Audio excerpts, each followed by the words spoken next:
Hi there, it's Louise Harrington from Performance Accountancy, and this is all to do with the low value property allowance. What's that, I hear you say? Well, it's something that's been knocking around since, well, April 2017, and it basically comes into play, and the aim is to simplify around small amounts of property income from, obviously renting a property. It applies to UK and overseas property, and it doesn't matter whether it's commercial or residential letting. It does not apply to rent a room. That's already got its own allowance. So put that to one side, rent a room. This is purely on the rental of a property. And it's only allowed one lot of £1,000 property income per individual in the tax year. Okay. So what it's saying is if you have income of £1,000 in a tax year for some property, you do not have to declare it on a tax return. You don't have to register with HMRC, and therefore you are not taxed on that income. So what type of income are we talking about? Well, it could be a lock-up garage. If it could be sort of less than £1,000 a year, quite possibly. Sometimes it might be £40 a month. Sometimes it might be £200 a month. But a rental of a lock-up garage, rental of a driveway for people to park on your drive. If you don't have a car, but you have a driveway and you're in an area where there is lots of traffic and commuter, then you might find, hey, let's rent the driveway out. So have a think about things like Wimbledon. It's like there's loads of people wanting to park their car and not pay an extortionate fee for parking somewhere. So why not rent your driveway? You don't have a car, it's in no use, get some money out of it. Or you might rent your property on Airbnb whilst you go on holiday.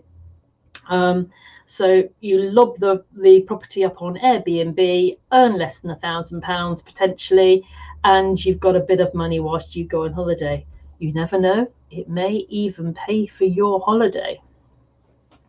But it is an allowance that needs to be checked every year, because it might be a case of 1 year you're below the amount and next year you're above.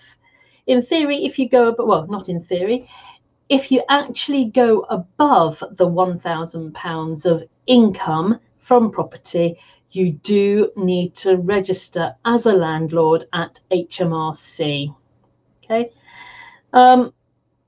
It might be a case of you rent out the property or the land or the garage, etc., and you do earn slightly more than £1,000. Register HMRC, but there are two ways of dealing with that extra amount. So below here, we've given an example. So a rental of a garage at £100 a month brings you in an income of £1,200 a year. You go, oh no, that's above the limit. I must register with HMRC. So register with HMRC, not a problem, fairly easy to do. Just Google how to register for self-assessment, and providing you go for the .gov.uk, there wouldn't be any issues. We can help you through it if you need to. So you've rented your garage at £1,000 a month, £1,000 a month, oh, £100 a month. And the only expense you have is advertising that garage at, let's say, £50. So you have a profit of £1,150. You have two options now. You still have to do a self-assessment tax return, but the first option is you treat it as property income in the property section. So you declare your income of £1,200, your expenses of £50, giving you a profit of £1,150.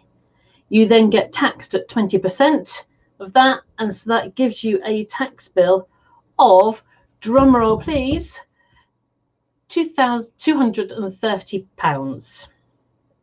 Okay, so that's quite a bit of tax to pay on such a little bit of money. But what you can do is you can elect to have the rental income and the £1,000 property allowance. So here we go. We have the rental income of £1,200. We have £100 property allowance, and that gives you a profit for the year of £200. You then take off 20% tax of £40, and that's a lot better than having to pay £230. An awful lot better. It's a nice little saving, really. So for this rental income, that trick would work even if you had £1,200 rental income and up to £999 of expenses. You would still be better off to declare the complete rental income and then declare the property allowance, giving you a small base for the tax to be based on. So definitely for that example, go for the partial allowance. But if it's less than £1,000, you don't have to register, and Bob's your uncle, don't have to pay any tax on it. Woohoo! I like that one. So again, any problems, please, drop an email, and I'm sure one of us can help here. Maybe the best email address will be info@performanceaccountancy.co.uk. Okay, thanks very much and enjoy your day. Bye.